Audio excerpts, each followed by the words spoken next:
Hey everyone, welcome. I'm Andrew Eppes and I'm here with Holly Clapp. Hello. Today on the show, we're gonna get a little personal, and we're gonna share our own experiences with our parents being business owners, and just talk about the challenges that we saw them face, the lessons that we've taken from that, and maybe some of the top advice we've given to people based on our experience. So, Holly, I know your dad was an entrepreneur, so why don't you give just a little overview of what his career was like and how that impacted you, and then I'll do the same. So go ahead. Yeah. Yeah, so my dad was a home builder in Dallas, and he was one of the first builders to build townhomes in the North Dallas and Plano area. And he also built a lot of custom homes, and he was very highly regarded in that era. And so when I grew up, I watched him go from kind of a starving business owner to being very, very successful. And I just remember I was in junior high and high school. We used to call it junior high, now middle school. I would really admire him. I really admired what he did and the success that he had, and it was something that I really wanted to emulate. And I started thinking about going into some type of business myself. And so it definitely was very inspirational to me to eventually start my own company. Very good. Yeah. You, and so your dad was a business owner too? Yeah. My dad, he owned an automotive repair shop for almost 20 years in the Houston area. That was the first place I worked. But he was in the muffler business for a while, and then he worked for his father-in-law, my grandfather, my mom's, in the muffler business. And then he kind of went the sales route for a little while, but his passion was in wanting to own his own business, and that really motivated him. And the thing he knew best was cars. So he opened up a repair shop. And although I would say, and I think it's fair to say, like, it never really took off as like a booming business, but it provided for the family, and it was there, and he was open for 20 years. But my dad had some of the most loyal customers that you could find. He did business in a really great way. People loved him. They drove from all over Houston just to have their car fixed by him, which I always thought said a lot with how far people would come to Yeah. drop their car off. So I think people love the way he did business.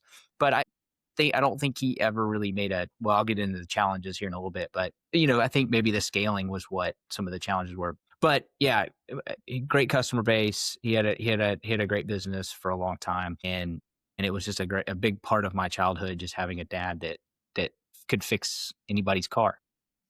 You know, I think our two examples are kind of interesting because it really exemplifies the two different ends of the spectrum on business ownership. And sometimes we see business owners that have, I would refer to as a lifestyle business where it's creating a steady income for them. But, when that business closes, that's it. Yeah. And then, Yeah, all the goodwill, all the value of my dad's company was him, yeah, right? And so without him, there's not a lot left other than the equipment, right? right. Because the goodwill was all tied to himself. And I'm sure in that business, there's so many untrustworthy people that having someone like him, I'm sure was very valued, and he certainly would develop a loyal following like he did. With my dad, he was really seeking to build wealth, and he he did that, but it just ebbed and flowed a lot. And so, which I can get into a little bit more on the challenges, but yeah, I think a lot of times business owners have a goal of, I really want to build this up where it's going to be something big and it's going to create financial independence for me. And so that's a very different mindset and focus than a lifestyle business. Absolutely, yeah. And not to say one is better than the other, because there's a lot of simplicity that can come with a lifestyle business. It's just that there's other considerations you have to do for your planning if that's how you're gonna do it. So Holly, share with us, like, you have one of the most like inspiring slash like wild stories with what you went through with your dad. So why don't you share a little bit about like what those challenges looked like and what you faced? Okay. Well, he lived in Bentry, which is a very, very nice neighborhood in North Dallas. And he had back then, it was $1,000,000 home, but, today it would be worth so much more. And this is in the '70s, and he had just about every kind of luxury car, and they had a home in Colorado, they had a boat. I mean, so they were he and my stepmom and their family were doing super well. Mhm. And so I ended up going to SMU, which is a very obviously expensive private university. And at the onset of that, it wasn't a problem for him because he was, like I said, he was thriving. And as part of that journey, I went overseas and was living in Spain for a semester abroad. And while I was there, I actually got a letter from dad because for one, we didn't have cell phones back then, and communicating when you lived internationally was a lot more challenging than it is now. And so we would mostly write letters to each other. But I get this letter saying, "Hey, sorry, but the economy is really bad right now in real estate in Dallas, and I'm not going to be able to pay for college tuition anymore." And I was a junior in Wow. college, and I'd been maybe a little spoiled up until then and a little entitled, honestly.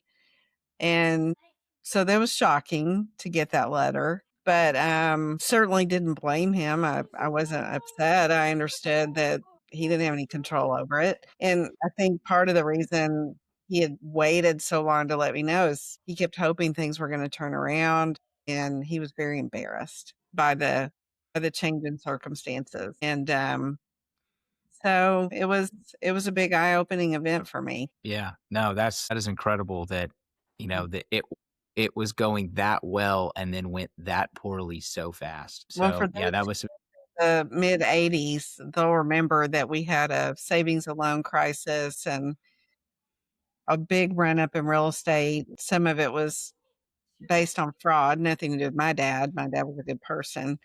He just got caught up in some bad external economic circumstances that, really affected a good business person. yeah. So, I mean, so you get this letter, like what goes through your head? Are you like, woe is me? Like, I don't know what I'm gonna do. Like, did you go through a period of that? And then like, you're like, I'm gonna pull it myself up my bootstraps. Like, what was the like cycle like to where you are now? Well, at first I was like, "Okay, I have a ticket home already that's prepaid. So what am I gonna do now?" And I had already been contemplating staying one more semester. So I had made friends there, and so I ended up moving in with one of those friends and his mom, and then some of my other family came over to visit in August of that year because 'cause I'd been there since January, and they said, "You really need to come back home. You need to come back home and finish school, and we'll help you. We'll help you figure out how to secure a school loan and get re-enrolled." And so that kind of shook me up a little bit. Okay, I need to get back on my track here. So I did miss that one semester, but I came back in January and I went to work. I mean, I waited tables. I was working at night, like 5 days a week and Wow. taking 18 hours a semester, which I'd never done before. And the amazing thing was my grades went up. I had the best GPA of my life that last year and a half. That's interesting. It's kind of like when you have to get in gear in one thing, it just like spills over. So, Exactly. well, thanks for sharing that. No, that's a really fascinating story, and I think it says a lot on based on where you are now, like what you went through. It certainly shows. It just shows the impact that's had. Um, so I think for me, like I think the challenges that I saw with my dad is that he was always having to be the one doing things. He worked on the cars, he ran the business. He never got to a point where he was able to hand those things off. And I think part of that was just like it never really took off to that point. But I think another element is my dad just is very particular. He was just very particular about how he likes to do things, and he had the right way, and he just had a hard time delegating. And that's something I see, or we see with some of the clients I work with. that's how they get from that one level. If they want to go to that next level, it's figuring out how to replace yourself, right? And he just didn't really have the desire to do that. He was happy with the way things were, but that put a toll on his body, and it put a toll on, on the amount of work that he had to do, because he didn't have that way to hand. He didn't have that scalability to kind of start stepping out of some of those roles. So I think that was the biggest challenge that I think he saw in running the business, and I certainly witnessed being a part of it. So not quite. I think it's very kind of different than what you went through versus like the biggest high and the biggest low. And ours was just more of this like steady kind of middle, right? But also a challenge though, if you want to advance, being the same or staying the same isn't like what you want, right? It's just it just looks a little different. So Yeah. um yeah. So what lessons have you drawn out of the experience you went through with your dad? Well, I think both of our stories extrapolate a lot of common things that we see with our business owner clients. With my dad's situation, it was the unpredictable nature sometimes of the business environment and being cautious about making assumptions that just because it's this way right now doesn't mean it's going to continue like that forever. And I've Mm, definitely seen that with some businesses where they didn't take into consideration that maybe other countries start producing some of the supplies that they sell at a much cheaper price, or, maybe they're in the oil and gas industry, which can be very cyclical and that can impact their business. Just different things like that that are coming from the outside that can really impact them. And then in your situation, having the business so centered around us and not finding a way to be able to hand off pieces of the business to other individuals so that they can run parts of it, which, that helps us with our lifestyle, but it also helps with the value of the business, the less valuable we are to it. yeah, absolutely. There's like an inverse relationship between how replaceable you are and, well, I guess by how involved you are and the value of the company. The more replaceable you make yourself, the more valuable the company is. And I think with our trades related and construction business folks that are listening, you almost have two layers of that. You have the time where you're the one swinging the hammer, or you're apprenticing, you're doing whatever it is, you're doing the trade. You're the one with the tools, you're doing the job. And then there's that time where you start your own thing and become the owner, and then you step more into a managerial role where you're not swinging the hammer anymore, you're not doing the job, but you're coordinating everything, and that you've now increased your value. But then there's another layer of that, and that is, can you get managers to do what you do as a manager, and now you are almost completely out and the business does not rely on you? And that's like that next multiple of value that you can get as an owner. Anyway, I just think it's interesting thinking about those kind of people, that there's really those two layers of removal where you can really shoot your value up and get multiples on your revenue. Yeah, I'm curious, how did it impact you from a family perspective with your dad being the center of the business? Yeah, I mean, he did draw a line and like wouldn't work on Saturdays, and so he probably turned down a lot of business for that. So he did make a priority to be there. So that wasn't huge. I mean, he would just get home kind of late. Both my parents did, kind of, a latchkey kid or something. I was on my own a lot till they both got home at night. So there was that, and it was just, I could tell when it was cyclical. It was in Houston. When oil was good, everybody was getting their car fixed. When oil was down, it was a little tighter. So I could tell when things were cyclical and having some, things were a little tight. So I definitely saw that. And then, I mean, I see his health now where he's had some physical things happen to him, and his lifestyle is not that great because of the wear and tear he put on his body being the guy for all those years. So, yeah. You learn some things out of your experience, and I've learned things out of my experience that we've used with our clients. Do you have Absolutely. any example of how you would convert this information into something valuable for our business owner clients? Yeah, I would say just defining what you want is the first thing. Like, do I want this to be a lifestyle business, or do I want to grow this to sell it? And just own whatever you decide. that you can, there's no right or wrong answer there.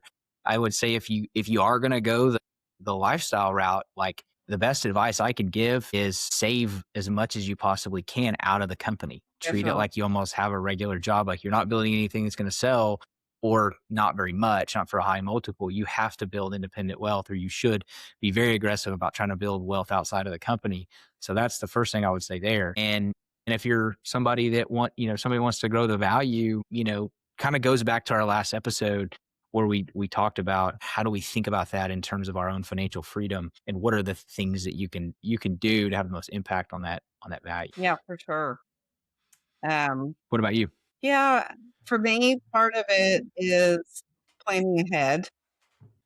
It's looking beyond current circumstances and getting completely just caught up in the operation of the business and looking out and saying, what are some what if scenarios that could happen? And some of those could be positive, some could be negative. But just figuring out, what are some different things I can do to prepare and maybe even de-risk? And, de-risking might be making sure there's plenty of operating capital, making sure you're not over leveraged. Could be diversifying out of the business, like you said. But, just having an intention and owning it, I think is a great point that you made. Yeah, absolutely. Well, I think that's pretty much a wrap. I think we hit on everything we wanted to. I mean, we gave our personal stories, and hopefully the folks listening can really relate to those things. And just kind of how our stories have impacted our desire to become financial advisors, to work with people that have owned companies. I think because we have a really good understanding and life experience of going through that, and that's something we really have a passion for and want to help people that are in that boat. And then just getting the opportunity to share some of the lessons that we've learned, and how it's impacted the advice that we give. So anyway, anything else you want to share, Holly? Now, I guess one other thing you said about delegating, um, that's one other thing. Sometimes we want our clients to see certain things like, oh, if I delegated more, I'd be able to step away from the business more, make the business more valuable. It's their decision. They're in charge of their world, and we're here bring ideas and suggestions and recommendations but also embrace who they are and what flavor of business owner they are. So, but I think, we bring some valuable things to the table that we can help them with there. Yeah, no, that's a great point. Our goal is to meet people where they are. We don't have a preconceived notion on where they should go. We really want to understand what you want your business to look like, what you want it to do for yourself, and that's truly your story. And we're just there to be a guide. So Yep. That's awesome. awesome. All right, Thank you. Holly. Yeah, have a good one. You too. All right.